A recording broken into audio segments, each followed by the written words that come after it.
రామకృష్ణారెడ్డి మీద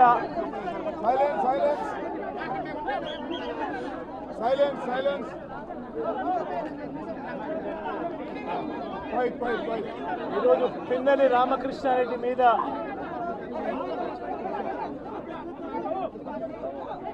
తన మీద ఏకంగా 307 అంటే అటెంప్ట్ టు మర్డర్ లాంటి కేసులు పెట్టి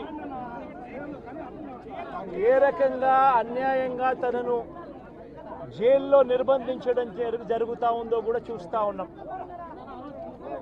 ఈరోజు రాష్ట్ర వ్యాప్తంగా కూడా ఇదే కార్యక్రమాలు జరుగుతూ ఉన్నాయి. రాష్ట్ర వ్యాప్తంగా కూడా కేవలం తెలుగుదేశం పార్టీకి చంద్రబాబు నాయుడు గారికి ఓటు వేయలేదు అన్న ఒకే ఒక కారణంతో ఏకంగా ఆస్తులను ధ్వంసం చేస్తూ ఉన్నారు, దొంగ కేసులు పెడతా ఉన్నారు. వీళ్ళే కొడతారు, మళ్ళీ వీళ్ళే అటువైపున ఉన్న వారి మీద వాళ్ళు కొట్టారు అని చెప్పి కేసులు పెడతారు. ఇంతటి దారుణంగా ఈరోజు రాష్ట్రంలో పరిపాలన సాగిస్తూ ఉన్నారు. నేను అడుగుతా ఉన్నా, ఇదే గత 5 సంవత్సరాల కాలంలో వైఎస్ఆర్సీపీ పరిపాలనలో ఉండగా, వైఎస్ఆర్సీపీ ప్రభుత్వంలో ఉండగా అప్పుడు జగన్ ఏం చేశాడు? కులం చూడలేదు, మతం చూడలేదు, ప్రాంతం చూడలేదు, చివరికి ఏ పార్టీకి ఓటు వేశారన్నది కూడా చూడకుండా ప్రతి పథకము ప్రతి మనిషి కూడా అర్హత అన్నది మాత్రమే ప్రామాణికంగా తీసుకుని ప్రతి ఇంటికి డోర్ డెలివరీ చేసిన ప్రభుత్వం వైఎస్ఆర్సీపీ ప్రభుత్వందైతే, జగన్మోహన్ రెడ్డి ప్రభుత్వందైతే ఈరోజు కేవలం తెలుగుదేశం పార్టీకి ఓటు వేయలేదని, కేవలం చంద్రబాబు నాయుడు గారికి ఓటు వేయలేదని, కేవలం ఓటు వేయలేదన్న ఒక్క కారణంతో ఆస్తులు ధ్వంసం చేస్తూ ఉన్నారు, మనుషులను కొడతా ఉన్నారు, కొట్టి మరి కేసులు పెడతా ఉన్నారు. ఇంతటి అన్యాయంగా రాష్ట్రాన్ని రావణ కాష్టం చేస్తూ ఉన్నారు. రాజశేఖర రెడ్డి గారి విగ్రహాలను విరగొడతా ఉన్నారు, పగలగొడతా ఉన్నారు. ఇవన్నీ ఏదైతే చేస్తూ ఉన్నారో ఇవన్నీ కూడా శిశుపాలుని పాపాల మాదిరిగా ఇవన్నీ కూడా పాపాలు పండుతాయి. ప్రజాస్వామ్యంలో ఏదైనా కూడా ప్రజలకు మంచి చేసి ప్రజల గుండెల్లో స్థానం సంపాదించుకుని ప్రజల దగ్గరికి వెళ్ళి ఫలాని మంచి చేశాం కాబట్టి మాకు ఓటు వేయండి అని అడిగే పరిస్థితులు ఉండాలి తప్పనిచ్చి ఈ మాదిరిగా దౌర్జన్యాలు చేసి, ఈ మాదిరిగా అన్యాయమైన కేసులు బిగించి, ఈ మాదిరిగా ఆస్తులు ధ్వంసం చేసి, ఈ మాదిరిగా ఫియర్ సైకోసిస్ క్రియేట్ చేస్తూ రాజకీయాలు చేస్తే మాత్రం అది ఏ రోజు కూడా నిలబడే రాజకీయం కాదు. తాత్కాలిక మేలేదైనా జరుగుతుందేమో తప్పనిచ్చి తర్వాత ఓటు వేసేటప్పుడు మాత్రం ప్రజలు ఇవన్నీ కూడా ఖచ్చితంగా గుర్తుపెట్టుకొని లెక్క జమ చేసి చంద్రబాబు నాయుడు గారికి గట్టిగా బుద్ధి చెప్పే పరిస్థితులు రోజులు కూడా తొందరలోనే ఉన్నాయని కూడా ఈ సందర్భంగా చంద్రబాబు నాయుడు గారిలో మార్పు రావాలని సందర్భంగా కూడా తెలియజేస్తా ఉన్నా. నిజంగా ఇదే విషయానికి వస్తే ప్రజలు ఎందుకు నీకు ఓటేశారు చంద్రబాబు నాయుడు గారు అని చెప్పి ఫస్ట్ చంద్రబాబు నాయుడు ఆలోచన చేయాలి. ఒకవైపున వైఎస్ఆర్ కాంగ్రెస్ పార్టీ ప్రజల్లో వ్యతిరేకత వల్ల ఓడిపోలేదు, ప్రజలకు మంచి చేసి ప్రజలకు మంచి చేసి వైఎస్ఆర్ కాంగ్రెస్ పార్టీ ఓడిపోయింది. ఎందుకు ఓడిపోయింది అని అంటే చంద్రబాబు నాయుడు చేసిన మోసపూరిత హామీలకు ప్రజలు కాస్తో కూస్తో కొద్దిగా ఇదే ఆ 10% కాస్త అటువైపున షిఫ్ట్ అయ్యి చంద్రబాబు నాయుడు గారు అధికారంలోకి వచ్చిన పరిస్థితులు. మరి చంద్రబాబు నాయుడు అధికారంలోకి వచ్చిన తర్వాత ఈరోజు రైతులకు ఇస్తానన్న రైతు భరోసా 20,000 రూపాయలు ప్రతి రైతన్నకి ఇస్తానన్నాడు. వ్యవసాయం స్టార్ట్ అయింది, ఖరీఫ్ మొదలైంది, పంటలు వేగంగా వేస్తూ ఉన్నారు రైతన్నలు. ఇంతవరకు రైతు భరోసా 10,000-20,000 రూపాయలు ఇస్తానన్న దానికి అతి గతి లేదు. బడులు మొదలయ్యాయి. అమ్మఒడి కింద జగన్ 15,000 ఇస్తాను అని అంటే కాదు, చంద్రబాబు నాయుడు వస్తే ఎంతమంది పిల్లలు ఉంటే అంతమందికి ఇస్తాడు, ప్రతి ఒక్కరికి 15,000 ఇస్తాడు అని చెప్పారు. రాష్ట్రంలో 1 కోటి మందికి పైగా పిల్లలు, బడియీడు పిల్లలు ఉన్నారు. బడులు స్టార్ట్ అయ్యాయి.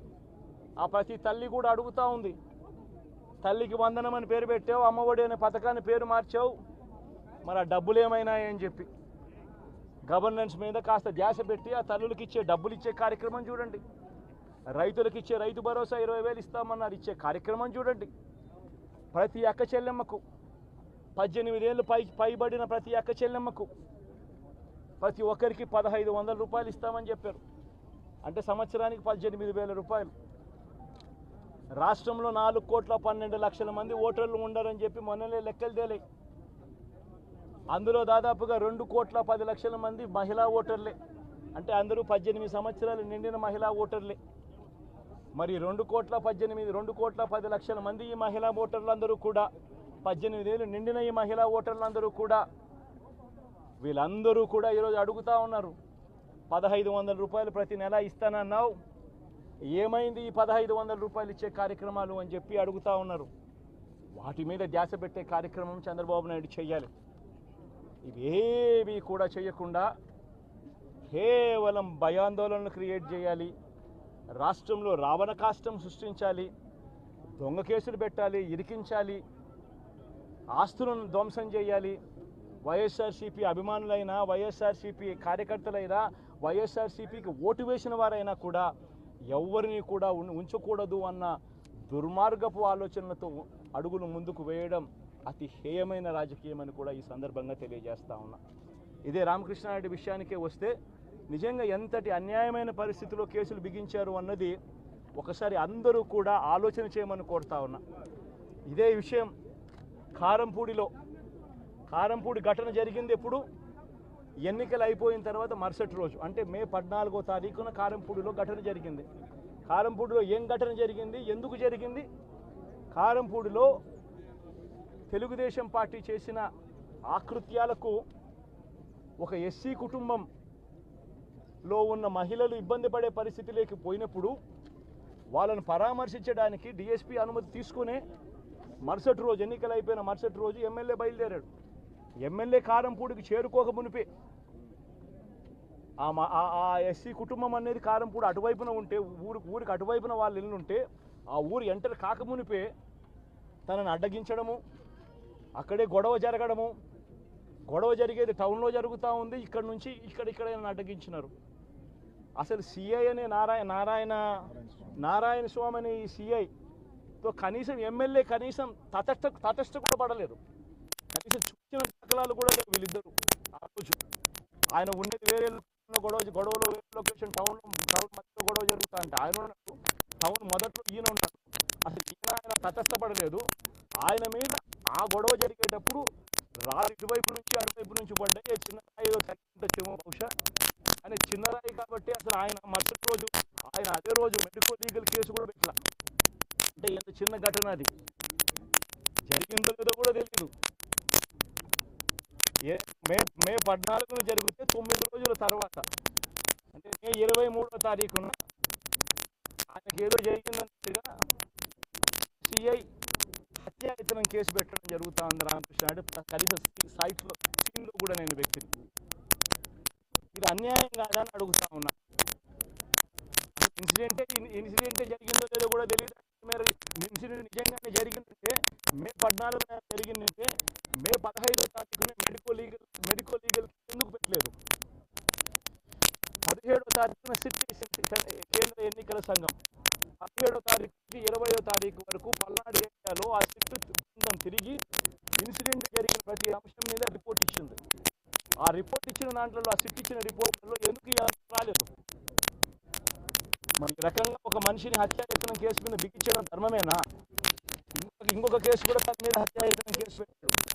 మే 13వ తారీఖు ఎన్నికల సమయంలో పాల్వాయి గేట్ అనే పోలింగ్ కేంద్రం దగ్గర తాను వెళ్ళినప్పుడు జరిగిన ఘటన మీద అసలు ఎందుకు ఆ ఘటన జరిగింది? ఎవరన్నా కొద్ది గొప్ప కనీసం ఆలోచన చేసే వాళ్ళు ఎవరైనా ఆలోచన చేయాలి కదా. అక్కడ ఉన్న ఎస్సీలను, ఆ గ్రామంలో ఉన్న సామాజిక వర్గం వాళ్ళు గ్రామంలో బూతులు లేకపోయి ఓట్లు వేసే పరిస్థితి లేకుండా ఉన్నప్పుడు అక్కడికి ఆ గ్రామానికి వెళ్ళినప్పుడు ఎమ్మెల్యే ఆ పరిస్థితిని చూసి ఎస్పీకి 4 సార్లు 5 సార్లు 10 సార్లు ఫోన్ చేసినా కూడా ఎస్పీ రాని పరిస్థితిలో ఉన్నప్పుడు, కనీసం సిఐని ఎస్ఐని కూడా పంపించిన పరిస్థితిలో ఉన్నప్పుడు, అటువంటి బూత్లో, సెన్సిటివ్ బూత్లో కేవలం ఒకే ఒక్క హోంగార్డును పెట్టి బూతులు నడుపుతూ ఉన్నారు. అటువంటి పరిస్థితిలో అన్యాయం జరుగుతూ ఉందని చెప్పడం కోసం, అన్యాయం జరుగుతూ ఉన్న వాళ్ళ పక్షాన్ని నిలబడడం కోసం ఎమ్మెల్యే లోపలికి పోయి ఈవీఎంను పగలగొట్టే కార్యక్రమం జరిగింది. ఎందుకు ఈవీఎంలో నిజంగానే ఎమ్మెల్యేనే రిగ్గింగ్ చేసుకుంటా ఉంటే, ఎమ్మెల్యేకి అక్కడ నిజంగానే ఎమ్మెల్యే పరిస్థితి అంత బాగుండింటే ఎందుకు ఎమ్మెల్యే ఈవీఎం పగలగొడతాడు? అక్కడ పరిస్థితి బాగలేదనే కదా, అన్యాయం చేస్తూ ఉన్నారనే కదా. అక్కడికి పోయినప్పుడు అన్యాయం చూశాడు కాబట్టే కదా ఈవీఎం పగలగొట్టాడు. ఆ ఈవీఎం ఏదైతే పగలగొట్టిన కేసులు ఏదవుతుందో తనకు బెయిల్ వచ్చింది. ఈరోజు తాను బెయిల్ అక్కడ లోపల ఉన్నది ఈవీఎం పగలగొట్టిన కేసులో కాదు, తను లోపల ఉన్నది ఈవీఎం పగలగొట్టిన కేసులో. అన్యాయం జరిగింది అని చెప్పి, అన్యాయం జరుగుతూ ఉన్న పరిస్థితిలో ఎమ్మెల్యే అక్కడికి పోయి అడ్డుకునే కార్యక్రమంలో జరిగింది అని చెప్పి కోర్టులు కూడా గుర్తించాయి కాబట్టి తనకు బెయిల్ వచ్చింది. కానీ మళ్ళీ ఆ తర్వాత ఏం జరిగింది? ఆ ఇన్సిడెంట్ జరిగిన 10 రోజుల తర్వాత, ఆ ఇన్సిడెంట్ జరిగిన 10 రోజుల తర్వాత, అంటే మే 23వ తారీఖున ఎమ్మెల్యే అక్కడికి వెళ్ళి హత్యాయత్నం చేశాడట. అదే పోలింగ్ బూత్లో హత్యాయత్నం చేసినాడంట. ఎవడన్నా బుద్ధునోడు ఎవడన్నా నమ్మదానికి ఉందయ్యా? ఎవడన్నా ఎమ్మెల్యే అనేవాడు అక్కడికి పోయినప్పుడు వాళ్ళు చేస్తూ ఉన్న రిగ్గింగు, ఎమ్మెల్యే దానికి అడ్డుకునే కార్యక్రమం చేస్తూ ఉంటే ఎమ్మెల్యే అక్కడికి పోయి ఎమ్మెల్యే హత్యాయత్నం చేస్తాడా? చెప్పడానికైనా హద్దు పొద్దు ఉండాలి కదా. 10 రోజుల తర్వాత ఎమ్మెల్యే హత్యాయత్నం చేశాడని చెప్పి కేసు పెడతారు 10 రోజుల తర్వాత. ఇప్పుడు నిజంగానే అటువంటి ఇన్సిడెంట్ జరిగిందంటే సిట్టు 17వ తారీఖు నుంచి, మే 17వ తారీఖు నుంచి 20వ తారీఖు లోపల మధ్యలో ఇచ్చిన రిపోర్ట్లో, ఆ సిట్లో అది చెప్పాలి కదా, ఇట్లా జరిగింది, ఎమ్మెల్యే అనే వ్యక్తి హత్యాయత్నం చేసే కార్యక్రమం చేశాడు అని చెప్పి రావాలి కదా. మరి ఎందుకు సిట్ రిపోర్ట్లో రాలేదు? ఈ రకంగా ఒక మనిషిని కేవలం 4 సార్లు ఎమ్మెల్యే, తాను 2000 కన్సిస్టెంట్గా 4 సార్లు ఎమ్మెల్యే గెలిచాడు. 2009లో గెలిచాడు, 2011లో గెలిచాడు, 2014లో గెలిచాడు, 2019లో గెలిచాడు. ఒక మనిషి కన్సిస్టెంట్గా 4 సార్లు ఎమ్మెల్యేగా గెలుస్తూ వస్తున్నాడు అని అంటే ఆ మనిషి మంచోడు కాబట్టి గెలుస్తూ వచ్చాడు, ఆ మనిషి మంచోడు కాబట్టి ప్రజలు ఆశీర్వదిస్తూ వచ్చారు.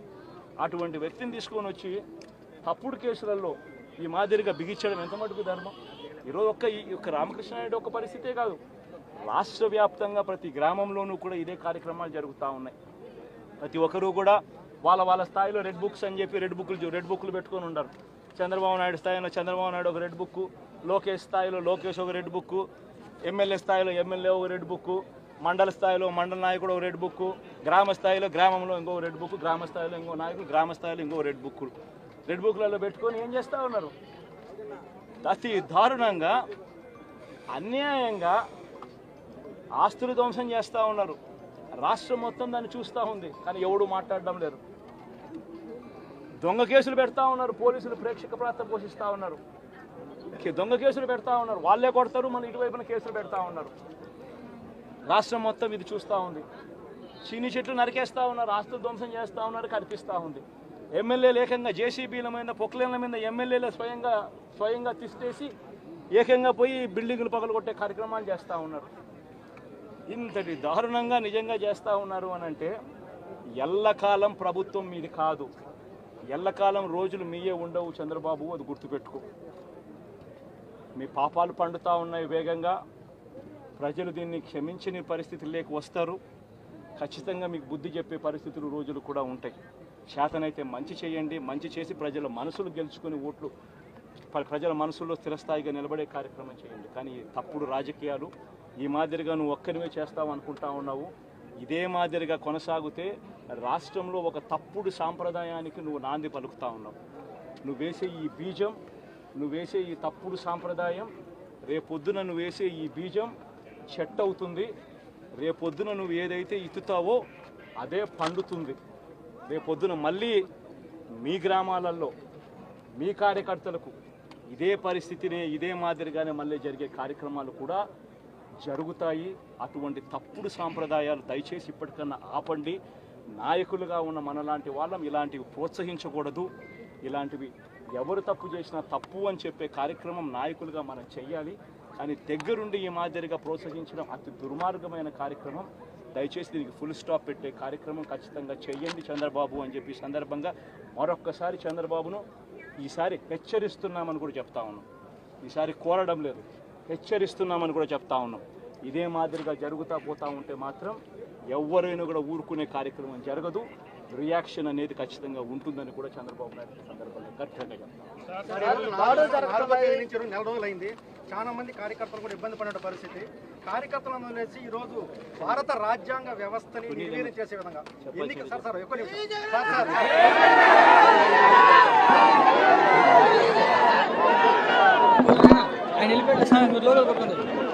దాని మీద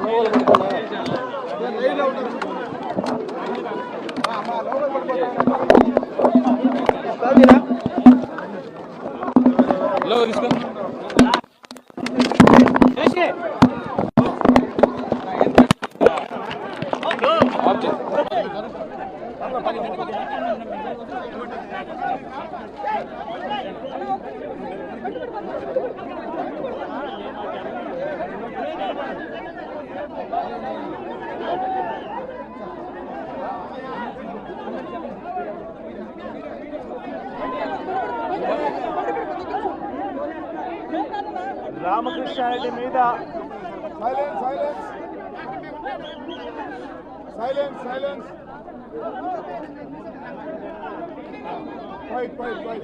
ఈరోజు పిన్నెల్లి రామకృష్ణారెడ్డి మీద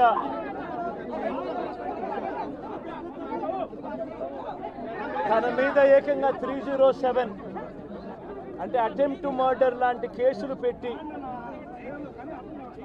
ఏ రకంగా అన్యాయంగా తనను జైల్లో నిర్బంధించడం జరుగుతూ ఉందో కూడా చూస్తూ ఉన్నాం. ఈరోజు రాష్ట్ర వ్యాప్తంగా కూడా ఇదే కార్యక్రమాలు జరుగుతూ ఉన్నాయి. రాష్ట్ర వ్యాప్తంగా కూడా కేవలం తెలుగుదేశం పార్టీకి చంద్రబాబు నాయుడు గారికి ఓటు వేయలేదు అన్న ఒకే ఒక కారణంతో ఏకంగా ఆస్తులను ధ్వంసం చేస్తూ ఉన్నారు, దొంగ కేసులు పెడతా ఉన్నారు. వీళ్ళే కొడతారు, మళ్ళీ వీళ్ళే అటువైపున ఉన్న వారి మీద వాళ్ళు కొట్టారు అని చెప్పి కేసులు పెడతారు. ఇంతటి దారుణంగా ఈరోజు రాష్ట్రంలో పరిపాలన సాగిస్తూ ఉన్నారు. నేను అడుగుతా ఉన్నా, ఇదే గత 5 సంవత్సరాల కాలంలో వైఎస్ఆర్సీపీ పరిపాలనలో ఉండగా, వైఎస్ఆర్సీపీ ప్రభుత్వంలో ఉండగా అప్పుడు జగన్ ఏం చేశాడు? కులం చూడలేదు, మతం చూడలేదు, ప్రాంతం చూడలేదు, చివరికి ఏ పార్టీకి ఓటు వేశారన్నది కూడా చూడకుండా ప్రతి పథకము ప్రతి మనిషి కూడా అర్హత అన్నది మాత్రమే ప్రామాణికంగా తీసుకుని ప్రతి ఇంటికి డోర్ డెలివరీ చేసిన ప్రభుత్వం వైఎస్ఆర్సీపీ ప్రభుత్వందైతే, జగన్మోహన్ రెడ్డి ప్రభుత్వందైతే ఈరోజు కేవలం తెలుగుదేశం పార్టీకి ఓటు వేయలేదని, కేవలం చంద్రబాబు నాయుడు గారికి ఓటు వేయలేదని, కేవలం ఓటు వేయలేదన్న ఒక్క కారణంతో ఆస్తులు ధ్వంసం చేస్తూ ఉన్నారు, మనుషులను కొడతా ఉన్నారు, కొట్టి మరి కేసులు పెడతా ఉన్నారు. ఇంతటి అన్యాయంగా రాష్ట్రాన్ని రావణ కాష్టం చేస్తూ ఉన్నారు. రాజశేఖర రెడ్డి గారి విగ్రహాలను విరగొడతా ఉన్నారు, పగలగొడతా ఉన్నారు. ఇవన్నీ ఏదైతే చేస్తూ ఉన్నారో ఇవన్నీ కూడా శిశుపాలుని పాపాల మాదిరిగా ఇవన్నీ కూడా పాపాలు పండుతాయి. ప్రజాస్వామ్యంలో ఏదైనా కూడా ప్రజలకు మంచి చేసి ప్రజల గుండెల్లో స్థానం సంపాదించుకొని ప్రజల దగ్గరికి వెళ్ళి పలాని మంచి చేశాం కాబట్టి మాకు ఓటు వేయండి అని అడిగే పరిస్థితులు ఉండాలి తప్పనిచ్చి ఈ మాదిరిగా దౌర్జన్యాలు చేసి ఈ మాదిరిగా అన్యాయమైన కేసులు బిగించి, ఈ మాదిరిగా ఆస్తులు ధ్వంసం చేసి, ఈ మాదిరిగా ఫియర్ సైకోసిస్ క్రియేట్ చేస్తూ రాజకీయాలు చేస్తే మాత్రం అది ఏ రోజు కూడా నిలబడే రాజకీయం కాదు.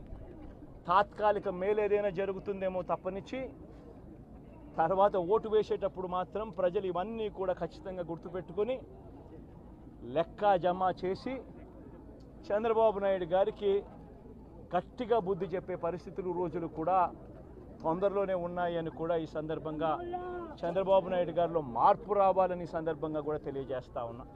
నిజంగా ఇదే విషయానికి వస్తే ప్రజలు ఎందుకు నీకు ఓటేశారు చంద్రబాబు నాయుడు గారు అని చెప్పి ఫస్ట్ చంద్రబాబు నాయుడు ఆలోచన చేయాలి.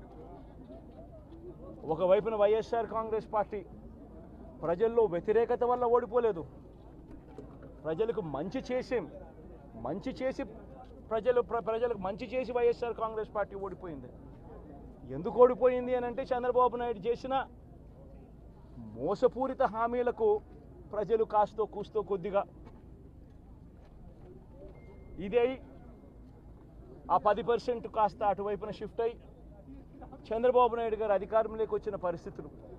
మరి చంద్రబాబు నాయుడు అధికారంలోకి వచ్చిన తర్వాత ఈరోజు రైతులకు తాను ఇస్తానన్న రైతు భరోసా 20,000 రూపాయలు ప్రతి రైతన్నకి ఇస్తానన్నాడు.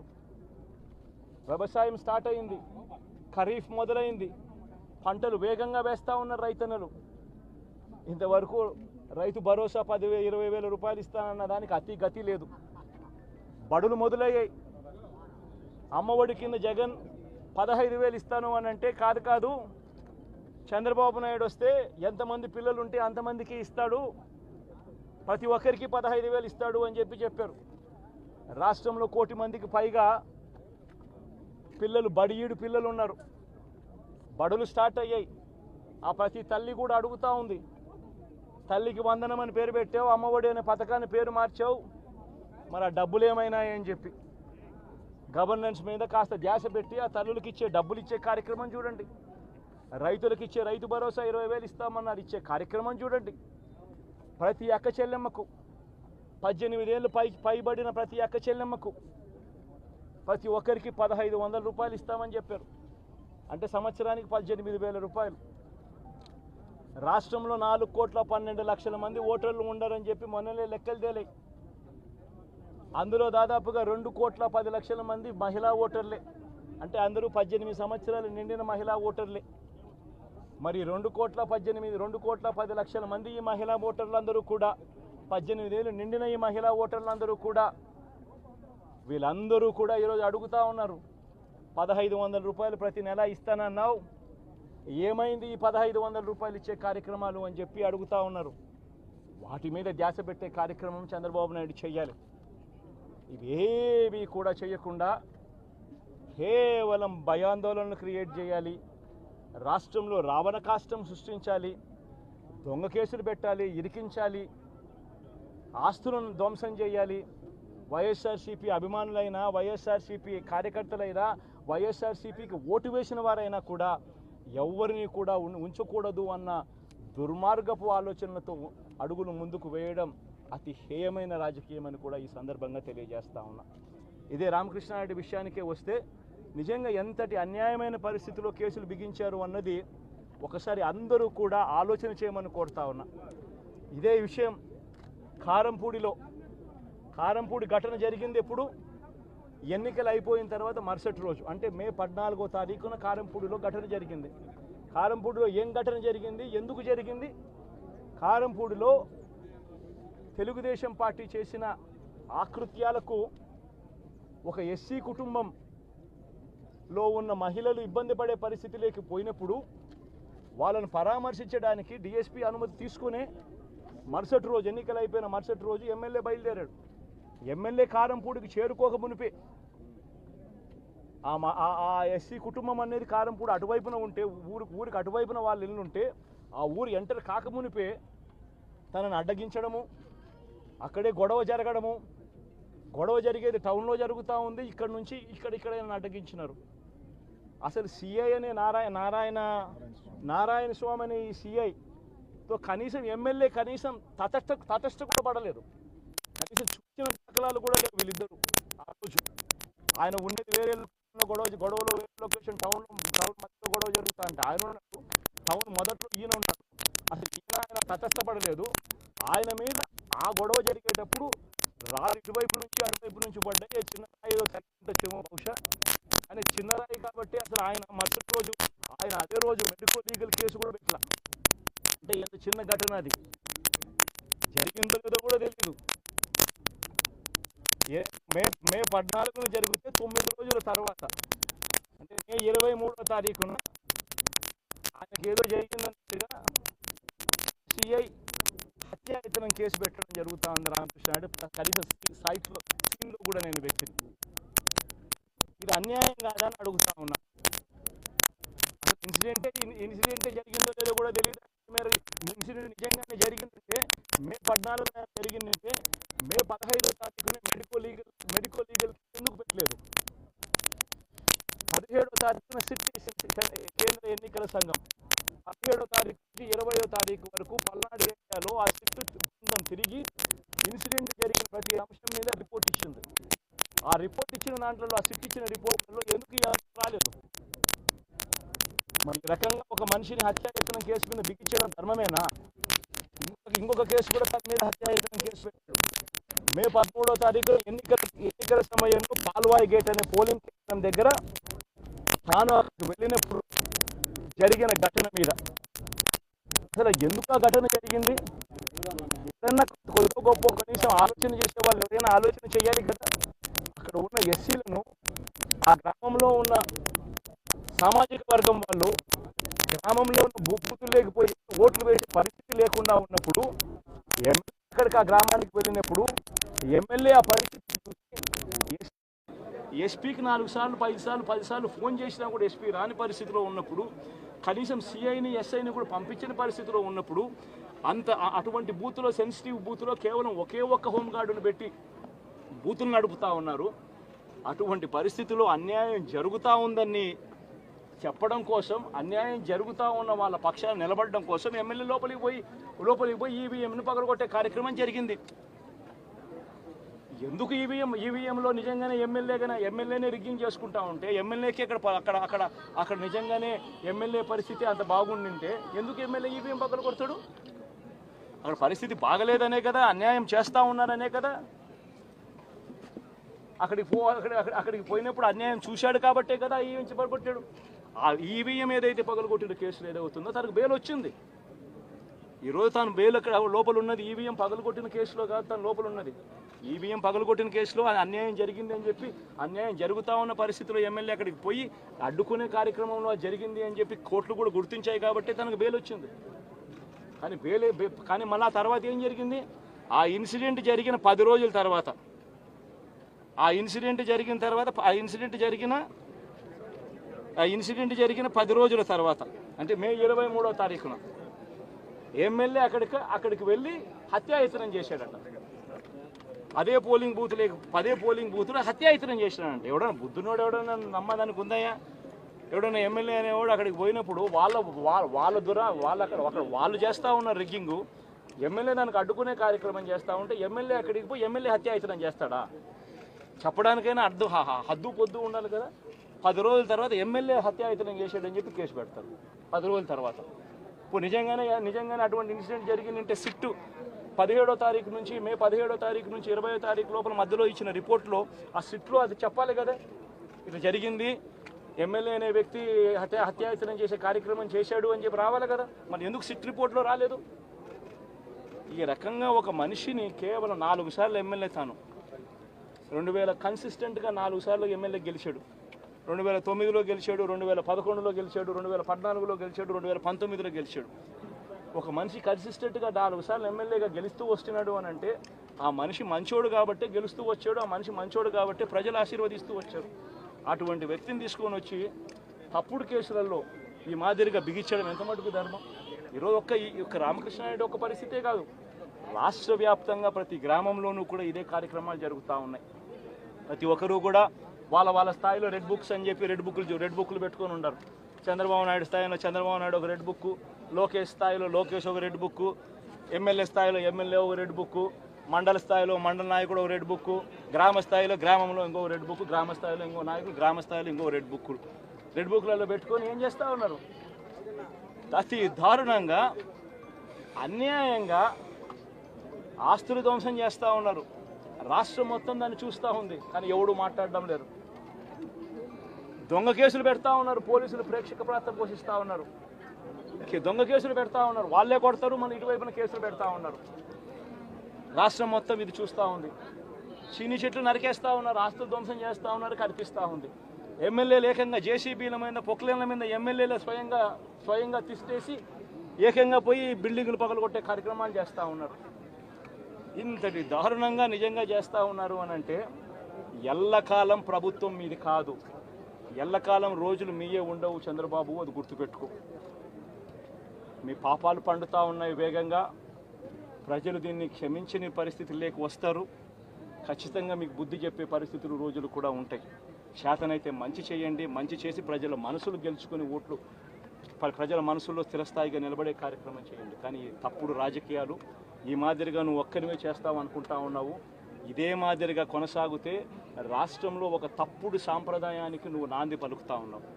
నువ్వు వేసే ఈ బీజం, నువ్వు వేసే ఈ తప్పుడు సాంప్రదాయం, రేపొద్దున నువ్వు వేసే ఈ బీజం చెట్టు అవుతుంది. రేపొద్దున నువ్వు ఏదైతే ఇత్తుతావో అదే పండుతుంది. రేపొద్దున మళ్ళీ మీ గ్రామాలలో మీ కార్యకర్తలకు ఇదే పరిస్థితిని ఇదే మాదిరిగానే మళ్ళీ జరిగే కార్యక్రమాలు కూడా జరుగుతాయి. అటువంటి తప్పుడు సాంప్రదాయాలు దయచేసి ఇప్పటికన్నా ఆపండి. నాయకులుగా ఉన్న మనలాంటి వాళ్ళం ఇలాంటివి ప్రోత్సహించకూడదు. ఇలాంటివి ఎవరు తప్పు చేసినా తప్పు అని చెప్పే కార్యక్రమం నాయకులుగా మనం చెయ్యాలి. కానీ దగ్గరుండి ఈ మాదిరిగా ప్రోత్సహించడం అతి దుర్మార్గమైన కార్యక్రమం. దయచేసి దీనికి ఫుల్ స్టాప్ పెట్టే కార్యక్రమం ఖచ్చితంగా చెయ్యండి చంద్రబాబు అని చెప్పి సందర్భంగా మరొక్కసారి చంద్రబాబును ఈసారి హెచ్చరిస్తున్నామని కూడా చెప్తా ఉన్నాం. ఈసారి కోరడం లేదు, హెచ్చరిస్తున్నామని కూడా చెప్తా ఉన్నాం. ఇదే మాదిరిగా జరుగుతూ పోతూ ఉంటే మాత్రం ఎవరైనా కూడా ఊరుకునే కార్యక్రమం జరగదు. రియాక్షన్ అనేది ఖచ్చితంగా ఉంటుందని కూడా చంద్రబాబు నాయుడు సందర్భంగా గట్టిగా నెల రోజులైంది. చాలా మంది కార్యకర్తలు కూడా ఇబ్బంది పడిన పరిస్థితి. కార్యకర్తలను వదిలేసి ఈ రోజు భారత రాజ్యాంగ వ్యవస్థని నిర్వీర్యం చేసే విధంగా ఎన్నిక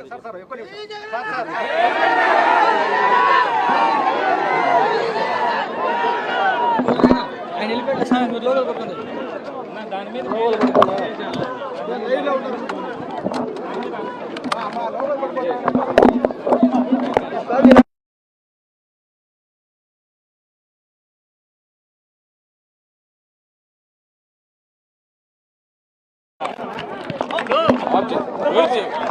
జాగ్రత్త తీసుకో.